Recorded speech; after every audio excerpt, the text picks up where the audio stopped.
السلام عليكم ورحمة الله وبركاته. الحمد لله رب العالمين والصلاة والسلام على رسوله الأمين وعلى آله وأصحابه أجمعين. أما بعد فقد قال الله تبارك وتعالى في كلامه القديم: أعوذ بالله من الشيطان الرجيم بسم الله الرحمن الرحيم. لن تنالوا البر حتى تنفقوا مما تحبون. صدق الله العظيم. கண்ணியத்திற்குரிய பெரியோர்களே, சகோதரர்களே, அருமையான இளைஞர்களே, தாய்மார்களே, சகோதரிகளே, எல்லாம் வல்ல அல்லாஹுவின் மகத்தான கருணையினால் இந்த ரமலான் மாதத்தினுடைய அருள் மாறி பொழிந்து கொண்டிருக்கக்கூடிய இந்த தருணத்திலே நாமெல்லாம் இரவு தொழுகையினுடைய கடமையை முடித்துவிட்டு இங்கே அமர்ந்திருக்கிறோம். அல்லாஹ் நம் அனைவர் மீதும் இந்த ரமலானின் பரக்கத்தை அதிகமாக சொரிந்தருள் புரிவானாக. இந்த ரமலானுடைய மாதத்தில் அங்கீகரிக்கப்பட்ட நல்லடியார்களுடைய கூட்டத்தில் அல்லாஹ் நம்மையும் சேர்த்தருள் புரிவானாக. அருமையான சகோதரர்களே, பெரியோர்களே, இன்றைய தினம் நாம் ஓதிய பகுதியிலே ஒரு வசனம், அந்த வசனத்தை ஒட்டி சில சிந்தனைகளை உங்களுக்கு நான் பகிர்ந்து கொள்ள ஆசைப்படுகிறேன். ஆல இம்ரான் அத்தியாயத்தின் 92வது வசனம்: லன் தனாலுல் பிர்ர ஹத்தா துன்ஃபிகு மிம்மா துஹிப்பூன். நீங்கள் எதை விரும்புகிறீர்களோ அதிலிருந்து தானம் செய்யாத வரை நீங்கள் நன்மையை அடைந்து கொள்ளவே முடியாது என்று அல்லாஹ் குறிப்பிடுகிறான். உங்களுக்கு விருப்பமானவற்றிலிருந்து பிறருக்கு தானமாக வழங்கினால் நீங்கள் நன்மையை பெறுவீர்கள் என்று அல்லாஹ் குறிப்பிடுகிறான். அருமையான தோழர்களே, இந்த வசனம் இறங்கிய நேரத்தில் இந்த வசனத்தினுடைய தாக்கம் அந்த சஹாபாக்களிடத்தில் எப்படி இருந்தது என்பதை நாம் கவனிக்க வேண்டும். அதற்கு முன்பு அடிப்படையான ஒரு விஷயத்தை நான் உங்களுக்கு நினைவுபடுத்த ஆசைப்படுகிறேன். நீங்கள் நன்மையை அடைய முடியாது என்று இந்த வசனம் சொல்கிறதே, இந்த நன்மைங்கிற சொல்லுக்கு இந்த வசனத்தில் இடம்பெறக்கூடிய அரபி சொல் என்பது அல் பிர். பிர் என்ற சொல்லுக்கு நன்மை என்று நாம் பொருள் செய்கிறோம். ஆனால் பொதுவாக இந்த பிர் என்கின்ற சொல் அதனுடைய அகராதி பொருளை நாம் சற்று விரிவாக எடுத்து பார்த்தால் அதில் விசாலம், விரிவு, பரந்த விஷயம் அப்படிங்கிற மாதிரியான ஒரு பொருள் அதற்குள்ளே இருக்கிறது. அல்லாஹு தாலா இந்த தரையை பற்றி சுட்டி காட்டும் போது குர்ஆனிலே சொல்கிறான்: ஹுவல்லதி யுஸய்யிருக்கும் ஃபில் பர்ரி வல் பஹர். அவன்தான் உங்களை கடலிலும் திடலிலும் பயணிக்க வைக்கிறான் என்று சொல்வான். கடல் என்பது நீர் சார்ந்த பகுதி, தரை சார்ந்த மொத்த பகுதியை அல்லாஹ் பர் என்கின்ற வார்த்தையில் குறிப்பிடுகிறான். நாம் சொல்லக்கூடிய அதே பிர்ருங்கிற அந்த சொல்லினுடைய அந்த சொல் இதிலையும் இருக்கிறது. என்னென்னா, ஒரு ஃபத்ஹா கஸ்ரா தான் வித்தியாசம், அங்கே ஜபர் ஜேர் தான் வித்தியாசம். ஆனால் அதே வார்த்தை அமைப்பு இங்கே இருப்பதை பார்க்கலாம். பறந்து விரிந்த அந்த தரைப்பகுதியை குறிப்பதற்கு பர் என்கின்ற சொல்லை அல்லாஹ் பயன்படுத்துகிறான். எனவே விரிவு, விசாலம், பரந்துபட்ட தன்மை உடையது அப்படிங்கிற பொருளை இந்த பிர்ங்கிற அந்த சொல் தனக்குள்ளே வைத்திருக்கிறது. நன்மை என்கின்ற அர்த்தத்தில் அது புழங்கப்பட்டாலும் இந்த விசாலம் அப்படிங்கிற அந்த பொருள் அதற்குள்ளே தூக்கி நிற்கிறது. அப்படின்னா எப்படி நன்மையில் விசாலம்ங்கிற அர்த்தம் வருது அப்படின்னா, ஒன்றும் இல்லை, நாம் செய்யக்கூடிய ஒரு நன்மை என்பது அது பரவலான தாக்கங்களை ஏற்படுத்தும். பல பேருக்கு பல்வேறு விதமான தாக்கங்களை ஏற்படுத்தும், நன்மைகளை ஏற்படுத்தும். எனவே நம்முடைய நன்மைகள் பல பேருடைய வாழ்க்கையில் ஒரு பெரிய வீச்சையும் வீரியத்தையும் ஏற்படுத்தலாம். அப்படிங்கிற அடிப்படையில் அந்த பிர்ங்கிற சொல்லுக்குள்ள விரிவு அப்படிங்கிற ஒரு அர்த்தமும் சேர்ந்திருப்பதை நாம் பார்க்கலாம். இப்போ அல்லாஹ் சொல்கிறான், அப்படிப்பட்ட பரந்துபட்ட நன்மையை நீங்கள் அடைய வேண்டும் என்று சொன்னால் நீங்கள் விரும்புகின்றவற்றிலிருந்து நீங்கள் செலவழிக்க வேண்டும் என்று சொல்கிறான். இந்த செலவு என்பது வெறுமனே தானத்தை மட்டும் எடுத்துக்கொள்ளாது. செலவழிக்க வேண்டிய கட்டாயமான எல்லாவற்றுக்கும் செலவழிப்பதை இது எடுத்துக்கொள்ளும். குடும்பத்திற்கு செய்யக்கூடிய செலவு, பணியாளர்களுக்கு செய்யக்கூடிய செலவு, இப்படி கடமையான உபரியான எல்லா செலவினங்களையும் இது எடுத்துக்கொள்ளும். எனவே நீங்கள் தாராளமாக நீங்கள் விரும்பக்கூடியவற்றிலிருந்து செலவு செய்யாதவரை நீங்கள் நன்மையை அடைய முடியாது என்று இந்த வசனம் நமக்கு சுட்டி காட்டுகிறது. அருமையான தோழர்களை, நான் ஆரம்பத்தில் உங்களுக்கு சொன்னேன், இந்த வசனம் இறங்கிய நேரத்தில் இது எப்படிப்பட்ட தாக்கத்தை மக்களிடத்தில் ஏற்படுத்தியது என்பதற்கு ஒரு வரலாற்று குறிப்பை ஹதீஸ் நூல்களிலே பார்க்கிறோம். அபு அய்யூப் அல் அன்சாரி என்று சொல்லக்கூடிய ஒரு சஹாபி இருந்தார். இந்த வசனம் இறங்குகிறது, உங்களுக்கு விருப்பமானவற்றிலிருந்து நீங்கள் பிறருக்கு தானம் வழங்காத வரை நீங்கள் நன்மையை அடைய முடியாதுன்னு அல்லாஹ் சொல்லிட்டான். இப்போ நம்மிடத்தில் இருக்கக்கூடிய சொத்துக்களிலேயே நமக்கு மிகவும் விருப்பமான சொத்து என்பது அவர் நினைக்கிறார். அபு அய்யூப் அல் அன்சாரி ரலியல்லாஹு அன்ஹு அவர்கள் நினைக்கிறார்கள், நம்மிடத்தில் இருக்கக்கூடிய சொத்துக்களிலேயே மிக விருப்பமான ஒரு சொத்து என்பது பைருஹா என்கின்ற அந்த தோட்டம்னா ஒரு சின்ன இது நினச்சிக்கணும், ஒரு பண்ணைன்னு வச்சுக்கோங்க. அதுதான் நம்மகிட்ட இருக்கக்கூடிய செல்வத்திலேயே நமக்கு விருப்பமான செல்வம். எனவே அதை நாம் தானம் அளித்து விடலாம் என்று முடிவெடுக்கிறார்கள். அந்த தோட்டம் எப்படிப்பட்ட தோட்டம், அந்த பண்ணை எப்படிப்பட்ட பண்ணைன்னு சொன்னால், அவருக்கு அது விருப்பமான சொத்து. ஆனால் பெருமானார் ஸல்லல்லாஹு அலைஹி வஸல்லம் அவர்களும் அங்கே அடிக்கடி போவார்கள். அங்கே போய் அங்கே இருக்கக்கூடிய தண்ணீரை அருந்திட்டு வருவாங்க. இந்த ரிலாக்ஸ் ஆகிறதுக்காக போகிறதுன்னு ஒன்று இருக்குது பார்த்தீங்களா. பெருமானார் ஸல்லல்லாஹு அலைஹி வஸல்லம் அவர்கள் அடிக்கடி அங்கே போயிட்டு அங்கே உள்ள தண்ணியை குடிச்சிட்டு வருவாங்க. இப்போ அந்த அளவுக்கு தித்திப்பான மதுரமான தண்ணீர் அங்கே இருக்கும். நல்ல ஒரு பண்ணை, நல்ல ஒரு தோட்டம் அது.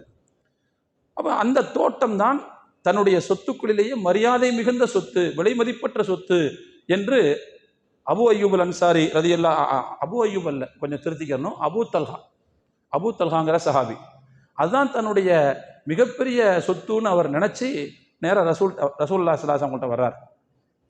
நபி ஸல்லல்லாஹு அலைஹி வஸல்லம் அவங்கள்ட்ட சொல்கிறாங்க, அல்லாஹ்வின் தூதரே, உங்களுக்கு தெரியும், என்னுடைய செல்வத்திலேயே எனக்கு மிகவும் விருப்பமான செல்வம் என்பது இந்த பைருஹாங்கிற தோட்டம் தான். அது எங்கே இருந்துச்சுன்னு சொன்னால், மஸ்ஜித் நபவிக்கு எதிரிலேயே இருந்துச்சு. மஸ்ஜித் நபவிக்கு எதிர்பக்கமே இருந்துச்சு. அதனால தான் ரசூலுல்லாஹ் அடிக்கடி அங்கே போயிட்டு வர்றதுக்கு வாய்ப்பும் இருந்துச்சு. அப்போ எனவே நான் அந்த தோட்டத்தை உங்களுடைய பொறுப்பில் ஒப்படைத்து விடுகிறேன், உங்களுடைய கையில் ஒப்படைத்து விடுகிறேன், தானமாக வழங்கி விடுகிறேன். நீங்கள் அதை விரும்பக்கூடிய வகையில் அதை செலவழித்துக் கொள்ளுங்கள். நீங்கள் எதுக்கு அதை செலவு பண்ணணும்னு நினைக்கிறீங்களோ அந்த இனத்தில் அதை நீங்கள் செலவு செய்து கொள்ளுங்கள், நான் அதை தானமாக வழங்கி விடுகிறேன் என்று அந்த சஹாபி அபூ தல்ஹா ரலியல்லாஹு அன்ஹு அவர்கள் சொல்கிறார்கள். பெருமானார் ஸல்லல்லாஹு அலைஹி வஸல்லம் அவர்கள் அதை கேட்டுக்கிட்டு இப்படி சொல்கிறாங்க, பஹ் தாலிக மாலுன் ராபிஹுன், தாலிக மாலுன் ராபிஹுன். அந்த தோட்டத்தை நீங்கள் அல்லாஹ்வின் பாதையில் தானம் செய்வதாக நீங்கள் சொல்கிறீர்களே, உண்மையில் லாபம் மிக்க செல்வம் அது என்று சொன்னார்கள். லாபம் மிக்க செல்வம் அது. லாபமிக்க செல்வம் எதை குறிப்பிட்டு காட்டுகிறார்கள்? கண்டிப்பாக இதன் மூலமாக கிடைக்கக்கூடிய நன்மையை அவர்கள் சுட்டி காட்டுகிறார்கள். எனவே இது நிறைய லாபம் தரக்கூடிய ஒரு சொத்து என்று சொல்லிவிட்டு ரசூலுல்லாஹி ஸல்லல்லாஹு அலைஹி வஸல்லம் அவர்கள் தொடர்ந்து அந்த சஹாபிட்ட சொல்றாங்க, இதை நீங்க என்ன செய்யணும்னு சொல்லி என்கிட்ட சொல்றீங்களோ அதை நான் கேட்டுக்கிட்டேன். ஆனால் இருந்தாலும் இதை நீங்கள் உங்களுடைய உறவினர்களிடையே தானம் செய்வதை, பங்கிட்டு கொடுப்பதை நான் விரும்புகிறேன். இதை நீங்கள் யாருக்கோ கொடுக்க தேவையில்லை, உங்கள் குடும்பத்திலேயே தேவையுடையவங்க இருப்பாங்க, அந்த மாதிரியான ஆட்களை பார்த்து இதை நீங்கள் அவர்களுக்கு பிரித்து கொடுத்து விடுங்கள், பங்கு வைத்து கொடுத்து விடுங்கள், அது நல்லது அப்படின்னு சொல்கிறாங்க. அதே மாதிரி அபூ தல்ஹா ரலியல்லாஹு அன்ஹு அவர்கள் தங்களுடைய சொந்தக்காரர்களை பார்த்து, உறவினர்களை பார்த்து அதை பங்கிட்டு கொடுத்தார்கள் என்கின்ற செய்தியை சஹீஹ் முஸ்லிம் உள்ளிட்ட நூல்களில் நாம் பார்க்கிறோம். ஒரு ஆயத்து இறங்குகிறது, அந்த ஆயத்து உடனேயே சஹாபாக்களிடத்தில் தாக்கத்தை ஏற்படுத்துகிறது. எந்த அளவுக்கு தாக்கத்தை ஏற்படுத்துகிறதுன்னு சொன்னால், தங்களுக்கு மிகவும் விருப்பமான சொத்தாக இருக்கக்கூடிய அந்த பொருட்களை கூட அவர்கள் இழப்பதற்கு தயாராகிறார்கள். இது முதலாவது இந்த வசனத்திலிருந்து நாம் புரிந்து கொள்ள வேண்டிய மிக முக்கியமான செய்தி. இந்த வசனத்தினுடைய ஓட்டத்தில் நாம் இன்னொரு செய்தியும் புரிந்து கொள்ள வேண்டும். இதே மாதிரி இந்த ஆயத்தினால் தாக்கம் பெற்றவர்கள் சஹாபாக்கள் மட்டுமல்ல, அதற்கு பிந்தைய தலைமுறையிலையும் கூட இந்த ஆயத்தின் கருத்தால் ஈர்க்கப்பட்டவர்கள், தாக்கம் பெற்றவர்கள் தங்களுடைய மேலான சொத்துக்களை எல்லாம் மார்க்கத்திற்காக, பொதுமக்களுடைய நன்மைக்காக அவர்கள் கொடையளித்ததை நாம் வரலாற்றில் பார்க்கிறோம். அப்பாசியா ஹலீஃபாக்கள்ல ஒரு முக்கியமானவர் இருந்தார், ஹாரூன் ரஷீதுன்னு பேர் அவருக்கு. அப்பாசியா ஆட்சி காலத்தில் பகதாதனுடைய அந்த பகதாதை தலைமையாக கொண்டு ஆண்ட ஆட்சியாளர்கள். அந்த வரிசையில் ஹாரூன் ரஷீதுன்னு ஒருத்தர் வருவார். அவங்களுடைய மனைவி பெயர் ஜுபைதான்னு பேர். அவங்கள்ட்ட ஒரு விலை மதிக்க முடியாத ஒரு பொருள் ஒன்று இருந்தது. அது என்ன அப்படின்னா அவங்களுடைய குர்ஆன். அந்த குர்ஆனுடைய அட்டை இருக்குது பார்த்தீங்களா, அதனுடைய அட்டை உரை, அதை விலை மதிக்க முடியாத கற்களால் அதை அலங்காரம் பண்ணி வச்சிருந்திருப்பாங்க. குர்ஆனுக்கு மரியாதை கொடுக்கணுங்கிறதுக்காக அவங்க அந்த மாதிரி செஞ்சாங்க. அவர்களுக்கு மிகவும் விருப்பமான ஒரு பொருளாக, மிகவும் விருப்பமான ஒரு விலை மதிக்க முடியாத சொத்தாக அந்த குர்ஆனைத்தான் அவர்கள் நினைப்பார்கள். இப்படி ஒரு நாள் அந்த குர்ஆனை திறந்து ஓதிக்கிட்டு இருக்கும்போது இந்த வசனம் வருகிறது, லன் தனாலுல் பிர்ர ஹத்தா துன்ஃபிகு மிம்மா துஹிப்பூன், நீங்கள் விரும்புகின்ற சொத்திலிருந்து, செல்வத்திலிருந்து பிறருக்கு நீங்கள் தானம் வழங்காதவரை நன்மையை அடைய மாட்டீர்கள் அப்படிங்கிற இந்த வசனம் வருகிறது. ஒரு வசனம் மனதுக்குள்ளே தாக்கத்தை ஏற்படுத்துவது எந்த நேரத்தில் ஏற்படுத்தும்னு சொல்ல முடியாது. அதனால தான் குர்ஆனை அடிக்கடி ஓதணும்னு சொல்றது, பொருள் புரியணும்னு சொல்றது காரணமே அதுதான். எந்த நேரத்தில் தாக்கம் ஏற்படும் சொல்ல முடியாது. அந்த வசனத்தை இதற்கு முன்பு பல தடவை ஓதிருப்போம், ஆனால் ஏதோ ஒரு நேரத்தில் என்ன செய்யும், அந்த வசனம் ஒரு தாக்கத்தை உள்ளத்துக்குள்ளே ஏற்படுத்தும். அப்படி அந்த அம்மா ஓதிக்கிட்டு இருக்கும்போது ஒரு தடவை அவர்களுடைய உள்ளத்தில் அது மிகுந்த தாக்கத்தை ஏற்படுத்துகிறது. உடனே யோசிக்கிறாங்க, ஹலீஃபாவுடைய மனைவி வேற, எல்லாமே அவங்களுக்கு சொந்தம்தான், ஆனால் இருக்கிறதுலேயே மிகவும் விலை மதிக்க முடியாத ஒரு சொத்தாக அவர்கள் நினைத்தது அந்த குர்ஆனை. உடனே என்ன செஞ்சாங்கன்னு சொன்னால், அந்த குர்ஆனை விற்று அதில் கிடைத்த ஒரு பெரிய பணத்தை, பெருமளவு செல்வத்தை மக்கள் பயன்பாட்டுக்காக செலவழித்தார்கள். என்ன செலவழிச்சாங்கன்னா, அவங்க காலத்தில் இந்த ஹிஜாஸ் பகுதியில் தண்ணீர் பிரச்சனை அதிகமாக இருந்தது. ஹிஜாஸ் பகுதிங்கிறது இன்றைக்கு மக்கா மதீனாலாம் உள்ளடங்கிய ஒரு பகுதி. அது அந்த பகுதியில் மக்கள் தண்ணீருக்கு, குடி தண்ணீருக்கு மிகவும் சிரமப்படுவார்கள். அந்த ஹஜ்ஜு காலமாக இருந்தால் வெளியூர்களிலிருந்து வரக்கூடிய ஹாஜிகளுக்கும் அந்த தண்ணீர் பற்றாக்குறை பிரச்சனை இருந்தது. எனவே அவங்க என்ன செஞ்சாங்கன்னு சொன்னால், தங்களுடைய அந்த குர்ஆனை விலைக்கு விற்று, குர்ஆன்னா அது 100-150 ரூபா 200 ரூபாய்க்கு போகும்னு நினைக்காதீங்க. அதனுடைய அட்டை ஏற்கனவே சொன்ன பார்த்தீங்களா, விலை மதிக்க முடியாத கற்கள் பதித்த அட்டையுடன் கூடிய அந்த குர்ஆன், அது பெரிய அளவு காசுக்கு போச்சு. அந்த செல்வத்தை அப்படியே அவங்க என்ன செஞ்சாங்கன்னு சொன்னால், ஹிஜாஸ் பகுதியில் தண்ணீர் பிரச்சனையை தீர்ப்பதற்கு அவர்கள் கிணறு வெட்டி, எந்த பகுதியில் தண்ணி இருக்குதோ அங்கிருந்து தண்ணி இல்லாத பகுதிக்கு கொண்டு போகிறதுக்கு வாய்க்கால் எல்லாம் வெட்டினார்கள். மலை ஓரமாக வாய்க்கால் எல்லாம் வெட்டினார்கள். அதனால அன்றைக்கு இருந்த தண்ணீர் பிரச்சனை தீர்ந்தது அப்படின்னு வரலாறு சொல்லுது. நான் சொல்ல வந்த விஷயம் இது மட்டுமல்ல, இன்னைக்கும் அவங்க தோண்டின அவங்களுடைய அந்த செல்வத்தினால் ஏற்படுத்தப்பட்ட அந்த நீர்த்தடங்களுடைய எச்ச சொச்சம் இன்னைக்கும் இருக்குது. மக்காவுக்கு போனவங்களுக்கு தெரியும், ஜியாரான்னு போனீங்கன்னு சொன்னால் என்ன செய்வாங்க, ஒரு இடத்துக்கு கூட்டு போவாங்க. அப்படி கூட்டு போகும்போது ஒரு இடத்த காட்டுவாங்க, இதுதான் ஐனு ஜுபைதான்னு காட்டுவாங்க.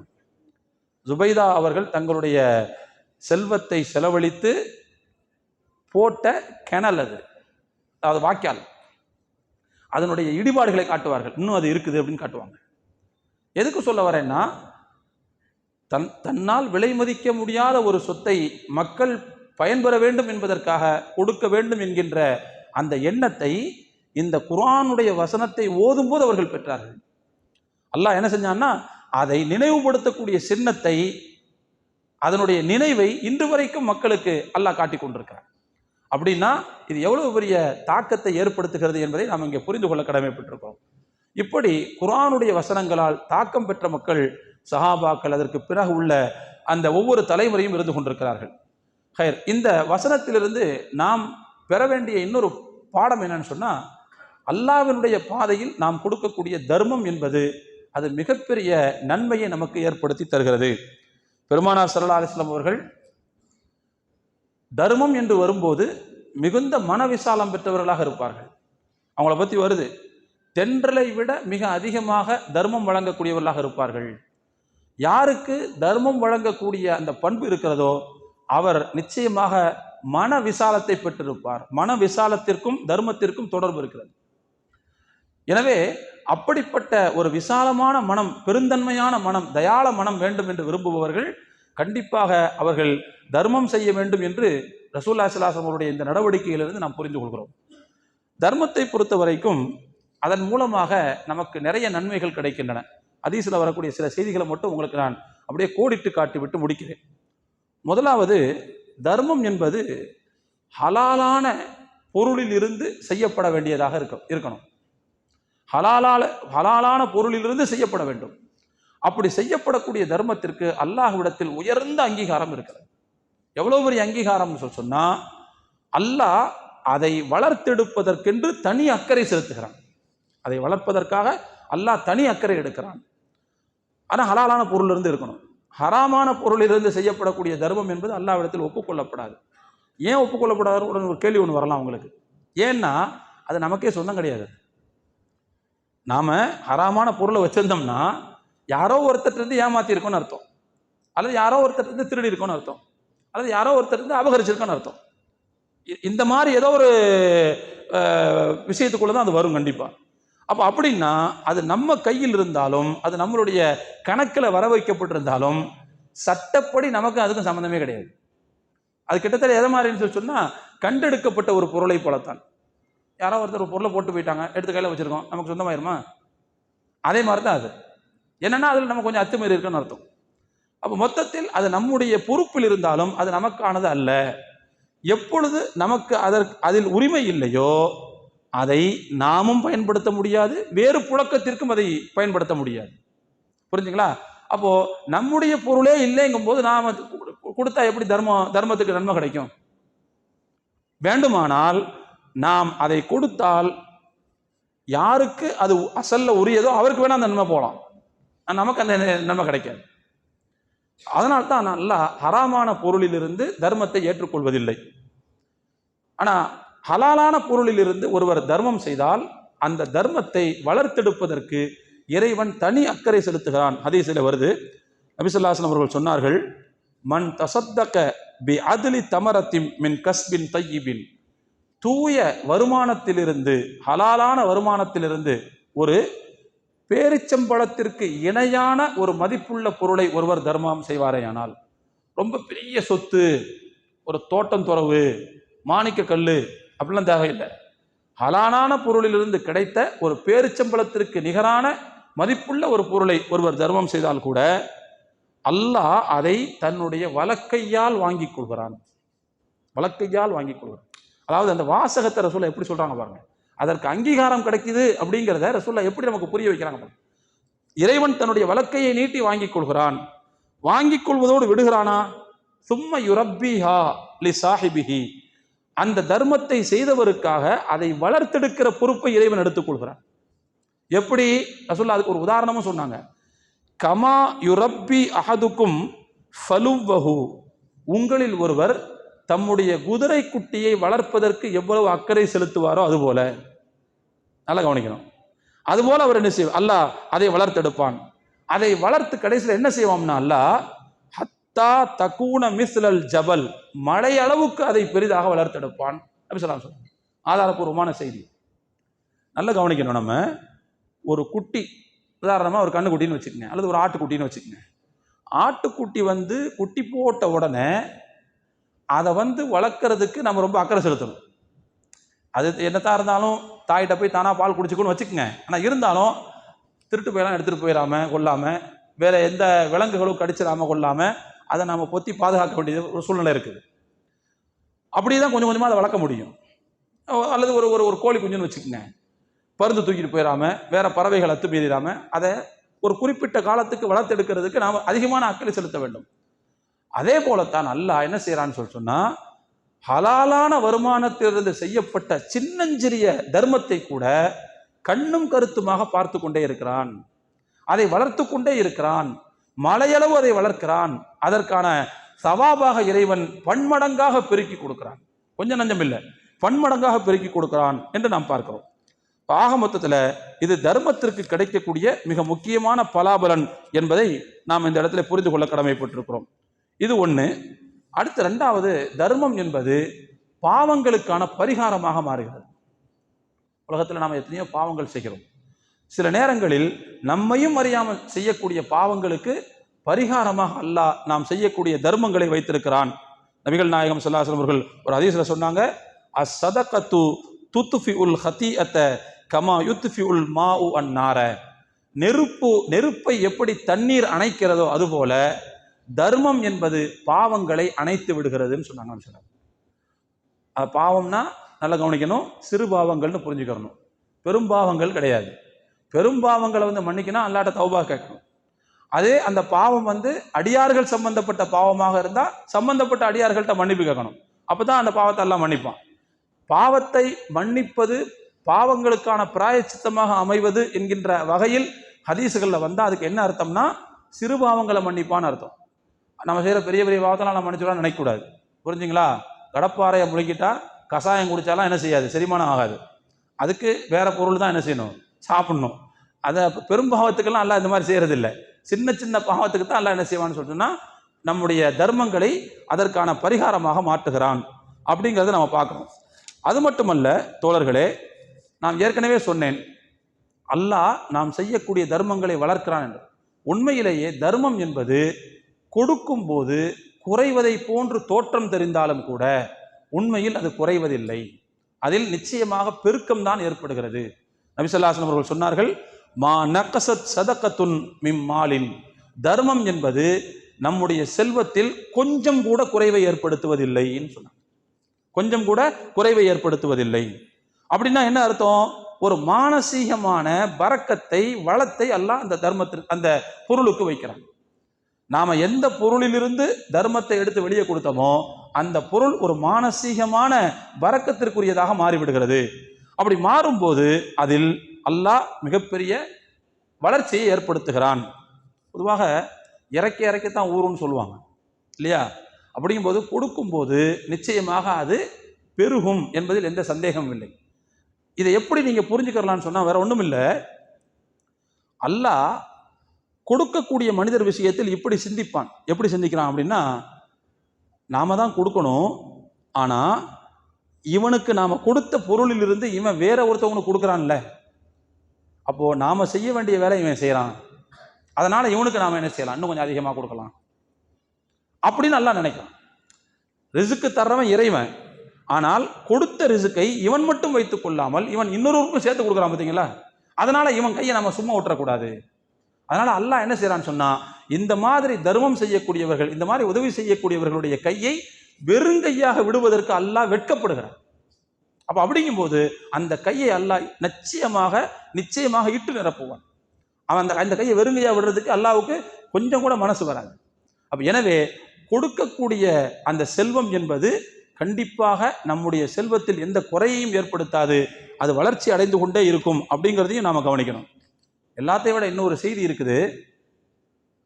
தர்மம் ஒருவர் கொடுக்கும்போது நபி ஸல்லல்லாஹு அலைஹி வஸல்லம் சொல்லியிருக்கிறாங்க, நாளை மறுமையில் 7 பேருக்கு நிழலே இல்லாத அந்த நேரத்தில் அல்லாஹ் தன்னுடைய சொந்த நிழலை கொடுத்து காப்பாற்றுவான் அப்படின்னு வருதுல ஒரு ஹதீஸ்.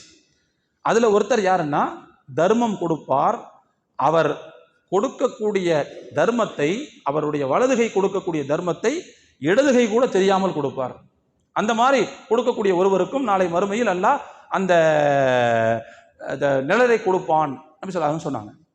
இதுல ஒரு முக்கியமான விஷயம் இருக்குது. என்னன்னு சொன்னா, ஒருவர் தர்மம் கொடுக்கும்போது பல பேருடைய நன்மையையும் சேர்த்து பெறக்கூடிய வாய்ப்பு அங்கே கிடைக்கிறது. ஒரு இப்படி வச்சுக்கங்களேன், ஒருவர் தொழுகிறார், அந்த தொழுகையின் நன்மை தொழுபவருக்கு போய் சேர்கிறது. ஒருவர் நோன்பு வைக்கிறார், நோன்பு வைக்கின்ற நன்மை நோன்பு வைப்பவருக்கு போய் சேர்கிறது இல்லையா? ஒருவர் இப்படி வச்சுக்கங்க, ஒரு அறிஞர், ஒரு ஆலிம்னு வச்சுக்கங்க, அவருடைய இல்மினால் ஏற்படக்கூடிய பலாபலன் அவருக்கு நன்மையாக போய் சேர்கிறது. ஆனால் அதே நேரத்தில் ஒருவர் தர்மம் செய்கிறார் என்று சொன்னால் இவர் எல்லாருடைய நன்மையும் சேர்த்து அவர் பெறக்கூடிய ஒரு வாய்ப்பை எல்லாம் கொடுக்குறார். எப்படின்னா, உதாரணத்துக்கு இப்படி பாருங்க, ஒருவருடைய கல்விக்கு ஒருவர் உதவி செய்கிறார். அப்ப அவர் கல்வியை படிக்கிறார், படிப்பதன் மூலமாக அவர் பெற்ற இல்மை மக்களுக்கு பயன்படுத்துகிறார். இப்போ அந்த பயன்பாடு கருதி அதன் வரக்கூடிய நன்மை அந்த அறிஞருக்கு போய் சேருகிறது. அவருக்கு கல்வி கொடுத்த காரணத்தினால், அதற்கு உதவி செய்த காரணத்தினால், அதற்கு செலவு செய்த காரணத்தினால் அவருக்கு கிடைச்ச அந்த நன்மை இவருக்கும் கிடைக்குது. அதனால அந்த ஆலிமுக்கு கிடைச்ச நன்மையில எதுவும் குறைய போறது இல்லை, அதுவும் சேர்ந்து இவருக்கு கிடைச்சிருது. அதே போல ஒருத்தர் அல்லாஹ்வுடைய பாதையில் அறப்போர் மேற்கொள்ள போகிறாருன்னு வச்சுக்கோங்க, அவருக்கு செஞ்சாருன்னா அந்த நன்மை, அந்த ஜிஹாதுடைய நன்மை அவருக்கு போகும். ஆனால் அதற்கு ஒருவர் செலவு செய்தால் அந்த முஜாஹிதுக்கு கிடைக்கக்கூடிய நன்மையில் இவருக்கும் பங்கு வருகிறது. அதே போல இப்படி வைங்க, ஒருவர் தொழுகிறார், பள்ளிவாசலுக்கு வர்றார், பள்ளிவாசலை கெட்டதுக்கு உதவி செய்யறாருன்னு வச்சுக்கோங்க. அதே மாதிரி நோன்பு வைக்கிறார், நோன்பு வைக்கும் போது நோன்பு திறக்கிறதுக்கு ஒருத்தர் ஏற்பாடு பண்ணி கொடுக்குறாரு. ரசூலுல்லாஹ் என்ன சொன்னாங்க? நோன்பாளிக்கு நோன்பு திறக்க ஏற்பாடு செய்து கொடுத்தால் அவருக்கு கிடைச்ச நன்மையை போன்று உதவி செய்தவருக்கும் கிடைக்குதுன்னு சொன்னாங்க ரசூலுல்லாஹ். அப்ப நீங்க செல்வத்தை செலவு செய்வதன் மூலமாக, அந்த உரிய இனங்களில் அதை செலவு செய்வதன் மூலமாக, தானம் கொடுப்பதன் மூலமாக இந்த எல்லாருடைய நன்மையும் சேர்த்து பெற வாய்ப்பு என்ன செய்யுது, கிடைக்குது. இது மற்றதுக்கு இது கிடைக்கிறது இல்லை. அப்ப அல்லாஹ் ஒரு விஷயத்தை நமக்கு கட்டளையாக போடுறான் அல்லது அறிவுரையாக சொல்றான் அப்படின்னா அதுக்கு பின்னால இவ்வளவு பெரிய விரிவான பொருள் அதில் இருக்கும். எனவே தர்மத்தின் மூலமாக நிச்சயமாக நாம் நிறைய நன்மைகளை அடைவதற்கான வாய்ப்பு இருக்கிறது. எல்லாத்தையும் விட நம்முடைய முசீபத்துகள், நமக்கு வர இருக்கக்கூடிய தீங்குகளை தடுத்து நிறுத்தக்கூடிய பேராற்றல் நாம் கொடுக்கக்கூடிய தர்மத்திற்கு உண்டு அப்படிங்கிறத நபிகள் நாயகம் ஸல்லல்லாஹு அலைஹி வஸல்லம் அவர்கள் ஹதீஸ்களில் சொல்லியிருக்கிறாங்க. அதே நேரத்தில் ஒரு செய்தியை நான் இங்கே சொல்ல வேண்டும். தர்மம் என்பது அது உரிய பலனை நமக்கு தர வேண்டுமானால் கொடுக்கக்கூடியவரிடத்தில் சில குவாலிட்டிகள் இருக்க வேண்டும், சில குவாலிட்டி வேணும். அந்த குவாலிட்டியோடு கொடுக்கும்போது தான் அது இத்தகைய நன்மைகளை நமக்கு கொண்டு வந்து சேர்க்கும். அப்படிப்பட்ட குவாலிட்டியில் முதலாவது குவாலிட்டி என்னன்னு சொன்னால் இஹ்லாஸ் இருக்க வேண்டும். கொடுக்கக்கூடிய தர்மம் என்பது இறைவனுக்காக வழங்கப்படுவதாக இருக்க வேண்டும். அதன் மூலமாக புகழ் வெளிச்சமோ பெயர் வெளிச்சமோ அல்லது வேறு ஏதோ ஒரு லாபமோ ஆதாயமோ எதுவுமே முன்னால் இருக்கக்கூடாது. ஆனால் ஒரு விஷயம், அல்லாஹ்வுக்காக கொடுக்கும்போது அதோடு சேர்த்து அல்லாஹ் நமக்கு மரியாதையும் சேர்த்து தருவான். தானா வந்துச்சுன்னா பிரச்சனை வேலை. ஆனால் எதிர்பார்த்து கொடுப்பது என்பது அது நம்முடைய தர்மத்தை நாம் அசிங்கப்படுத்துவதற்கு சமம். அப்ப இஹ்லாஸ் என்பது மிக முக்கியமானது. தர்மம் அது பயனுள்ள தர்மமாக மாறுவதற்கு, அல்லாஹ் தன்னுடைய வழக்கையால் அதை ஏந்தி வளர்ப்பதற்கு தகுதி பெற்ற ஒரு தர்மமாக இருப்பதற்கு முதலாவது தரம் என்னன்னு சொன்னா அது அல்லாஹ்வுக்காக தூய மனதோடு உள தூய்மையோடு நிறைவேற்றப்பட்டதாக இருக்க வேண்டும். ஒன்று. ரெண்டாவது, தர்மம் வழங்கும் போது நமக்கு எது பிடிக்காதோ அதை கொடுக்கக்கூடாது, நமக்கு எது பிடிச்சதான் கொடுக்கணும். மட்டமான பொருளை கொடுக்கக்கூடாது. நாம எதை பயன்படுத்துவோமோ அதைத்தான் கொடுக்க வேண்டும். புரிஞ்சுங்களா? அல்லாஹ் கூட குர்ஆன்ல சொல்லுவான், வலஸ்தும் பி ஆஹிதிஹி இல்லா அன் துக்மிது ஃபீஹி அப்படின்னு நல்லா சொல்லுவான். நீங்க உங்களுக்கு நல்லதா வச்சுக்கிறீங்க, நீங்க எதை கழிச்சு போடுவீங்களோ அதை ஃபுல்லா என்ன செய்றீங்க, கொடுக்குறீங்க. நீங்க அப்படி கழிக்கப்பட்ட அந்த பொருளை உங்க கையில கொடுத்தா நீங்க அதை என்ன செய்வீங்க, முகத்தை சுழிச்சுக்கிட்டே தான் வாங்குவீங்க. உங்கள்கிட்ட அந்த கழிவு பொருளை கொடுத்தா நீங்க எனக்கு முகத்தை சுழிச்சுட்டே வாங்குவீங்க. இதை நீங்க அடுத்தவங்களுக்கு கொடுக்கலாமான்னு நல்லா கேட்கலாம். அப்ப எனவே நாம் எதை பயன்படுத்துவோமோ அந்த அதாவது குறைந்த தரமல்லாத பொருட்களை கொடுக்க வேண்டும். அது ரொம்ப முக்கியமானது. இது ரெண்டாவது குவாலிட்டி. மூணாவது நாம் கொடுக்கக்கூடிய தர்மத்தை நாமே குறைத்து மதிப்பிடக்கூடாது. நாமே குறைச்சி என்னடா இது அப்படின்னு நினைக்கக்கூடாது. நாமே குறைத்து மதிப்பிடக்கூடாது. ஏன்னா நான் ஏற்கனவே சொல்லியிருக்கிறேன், அது அல்லாஹ் தன்னுடைய வழக்கையால் பெற்று கண்ணும் கருத்துமாக வளர்ப்பதற்குரிய ஒரு தர்மம் அது. அதை போய் நம்ம குறைச்சி மதிப்பிட்டோம்னு சொன்னா நாம அதற்கான மரியாதையை செலுத்தியவர்களாக இருக்க மாட்டோம். இது ஒரு முக்கியமான குவாலிட்டி. அடுத்து நாலாவது, அந்த கொடுத்த தர்மத்தை திரும்ப பெறக்கூடாது. நபி ஸல்லல்லாஹு அலைஹி வஸல்லம் சொன்னாங்க, ஒருவர் கொடுத்த தர்மத்தை திரும்ப பெறுவாரே ஆனால் அவருக்கான உதாரணத்தை சொல்லும்போது எடுத்த வாந்திய திரும்ப திங்கிற நாயை போலன்னு சொன்னாங்க. அப்போ அது என்ன செய்யும், அதனால தான் சஹாபாக்கள் சில பேர் என்ன செய்யறாங்கன்னு சொன்னா கொடுத்த தர்மத்தை திரும்ப வாங்குறது சம்பந்தமாக பேசும்போது இப்படிலாம் வருது. நான் ஒருத்தருக்கு அன்பளிப்பு கொடுத்தேன், அதான் இப்படி தான் வருது, என்னுடைய அடிமை ஒருவருக்கு அன்பளிப்பு கொடுத்தேன், அவர் இறந்து போயிட்டாரு, அவருக்கு வேற வாரிசு கிடையாது, அந்த பொருள் திரும்ப எனக்கு தான் அது வரும், இப்போ நான் அதை வாங்கலாமா, எனக்கு தான் அது வாரிசு உரிமைப்படி எனக்கு தான் வரும், நான் வாங்கலாமான்னு சஹாபாக்கள் ரசூலுல்லாஹ்ட்ட கேட்குறாங்க. அதுக்கு ரசூலுல்லாஹ் சொன்னாங்க, இது வேற வழி இல்லை, உங்களுக்குன்னு சொந்தமாகும் போது நீங்கள் வாங்கிக்கிறலாம், அது பிரச்சனை இல்லைன்னு சொன்னாங்க. ஆனால் இந்த கேள்வியை நம்ம கவனிக்கணும். நான் தர்மமாக கொடுத்தது, நான் அன்பளிப்பாக கொடுத்தது, நான் திரும்ப வாங்கலாமா அப்படின்னு ஏன் கேட்குறாங்கன்னு சொன்னால், தர்மத்தை பொறுத்த வரைக்கும் கொடுத்தது திரும்ப பெறப்படக்கூடாது அப்படிங்கிறது மிக முக்கியமான ஒன்று. அதே மாதிரி நான் இன்னொரு முக்கியமான விஷயம், தர்மம் கொடுத்து விட்டு சொல்லி காட்டக்கூடாது. சொல்லி காட்ட அது ஒரு பெரிய தவறு. என்னால் தான் நீங்கள்லாம் இந்த வாழ்க்கை வாழ்றீங்க சொல்லக்கூடாது. அது வந்து செய்த தர்மத்தை பாலடிப்பதற்கு சமமானது. சாப்பாடை ஒரு தட்டில் வச்சுட்டு அந்த தட்டு ஓரத்தில் கொஞ்சம் கழிவையும் சேர்த்து வைக்கிற மாதிரி அர்த்தம். யார் சாப்பிடுவா? யார் வாங்குவா? அப்போ எனவே இந்த விஷயத்தை கவனமாக எடுத்துக்கணும். அதே மாதிரி இன்னொரு முக்கியமான விஷயம், யாருக்கு நாம் தர்மம் கொடுக்குறோமோ அவரையும் குறைத்து மதிப்பிடக்கூடாது. நம்மள்ட்ட இருந்து வாங்குறவங்க தானே அவங்கெல்லாம் அப்படின்னு நினைக்கக்கூடாது. மாறாக நம்மிடம் பெற்று நமக்கு நன்மையை சேர்த்து வைப்பவர்கள் அப்படிங்கிற எண்ணத்தை நம்ம இப்படி வாங்கிறதுக்கு அவங்க வரலன்னா இந்த பணம் நன்மையா மாறுமா? இந்த காசு நன்மையா மாறுமா? அப்போ வாங்க வந்ததுனால தான் நம்ம காசு வந்து நன்மையா மாறுது. அப்போ நம்முடைய காசு பணத்தை நன்மையாக மாற்றி தருபவர்கள் அப்படிங்கிற எண்ணம் இருக்கணும். ஏன்னா ரசூலா சொல்றாங்க, ஒரு காலம் வரும், அந்த காலத்துல வந்து நீங்க தர்மத்தை கொடுப்பதற்காக காசு பணங்களை எடுத்துக்கொண்டு செல்வீர்கள், ஆனால் வாங்குவதற்கு ஆள் இருக்க மாட்டார்கள் அப்படின்னு ரசூலா சொன்னாங்க.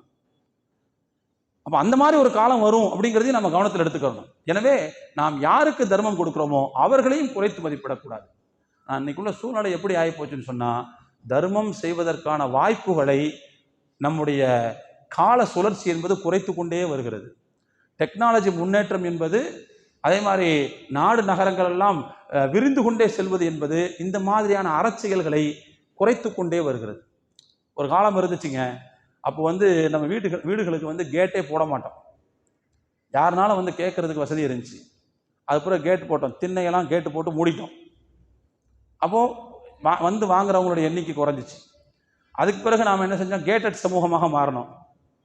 அதாவது கேட்டட் சமூகம், உள்ளுக்குள்ளே இருந்துக்குவோம், வெளியில் வாட்ச்மேனை போட்டு யார் வந்தாலும் உள்ளே விடாதேன்னு சொல்லிட்டு உட்காந்துருப்போம்.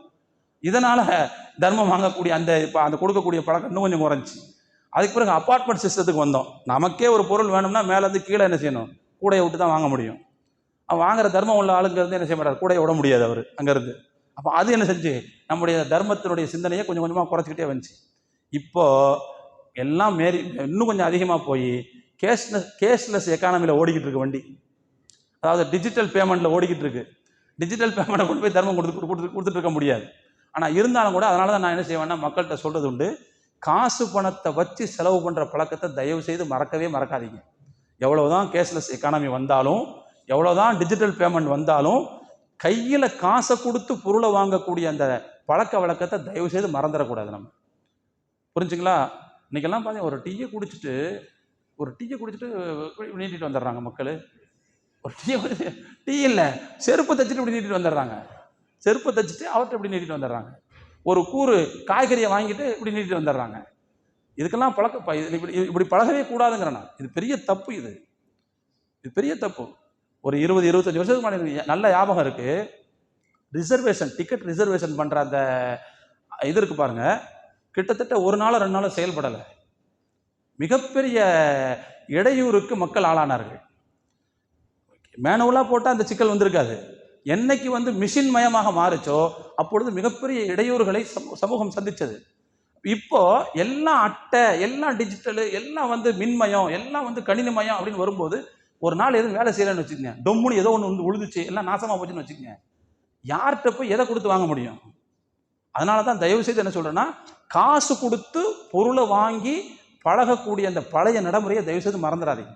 அதை வச்சு இன்னும் சொல்ல போனால், காசு கொடுத்து வாங்கினா தான் பேரம் பேசணுங்கிற எண்ணமே வரும்.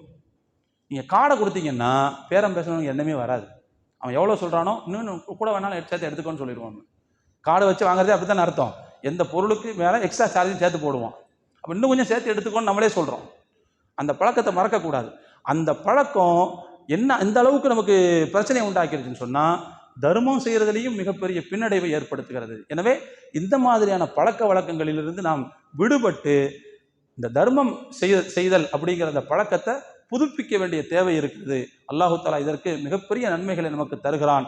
ஆரம்பத்தில் நான் சொன்ன மாதிரி, நீங்கள் நன்மையை அடைய வேண்டும் என்று சொன்னால் விரிவான தாக்கத்தை ஏற்படுத்தக்கூடிய நன்மைகளை நீங்கள் அடைய வேண்டும் என்று சொன்னால் நீங்கள் விரும்பக்கூடியதை மற்றவர்களுக்கு தானமாக வழங்கினால் ஒழிய முடியாது என்று அல்லாஹ் சொல்கிறானே, அந்த மாதிரியான பழக்கத்தை நாம் மறந்து விடாமல் காப்பாற்ற வேண்டும். எல்லாம் வல்ல இறைவன் அப்படிப்பட்ட விசாலமான தாராளமான பெருந்தன்மையான மனத்தை நம் அனைவர்களுக்கும் நசீபாக்க வேண்டும் என்று துஆ செய்தவனாக என்னுடைய உரையை நிறைவு செய்கிறேன். வாஹிரு தஅவானா அனில் ஹம்துலில்லாஹி ரப்பில் ஆலமீன். அஸ்ஸலாமு அலைக்கும் வரஹ்மத்துல்லாஹி வபரகாத்துஹு.